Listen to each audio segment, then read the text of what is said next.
Jetzt gibt es einen Storchenvers. Früher, als ich Kind war, sind die Störche im Herbst immer auf Afrika und im Frühling sind sie wieder zurückgekommen. Weil es wärmer geworden ist, bleiben die Störche hier und sie haben sich sehr vermehrt. Das letzte Jahr haben bei uns die Bauern das Korn abgeschnitten und 30 Störche sind zu Diegden hinter einem Traktor nachgelaufen und haben Würmchen gepickt. Und wenn der Traktor gekehrt hat, sind sie auch wieder so gelaufen.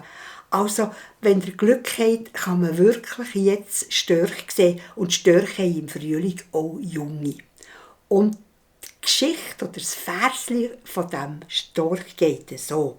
Und jetzt tue ich euch das Versli vorspielen vom Storch. Und das heisst Storch, Storch, Schnippel, Schnappel. Mit dem langen Klapperschnappel. Klappedi, klapp, klappedi, klapp, klappedi, klappedi, klapp. Und der lange rote Bein, er läuft über Gras und Stein und breitet seine Flügel aus und fliegt ums Bäckershaus und stibitzt 3 Weckli draus. Klapp, klapp, klapp. Mir eins, dir eins und dir eins. Ein guter. So sehen sie aus.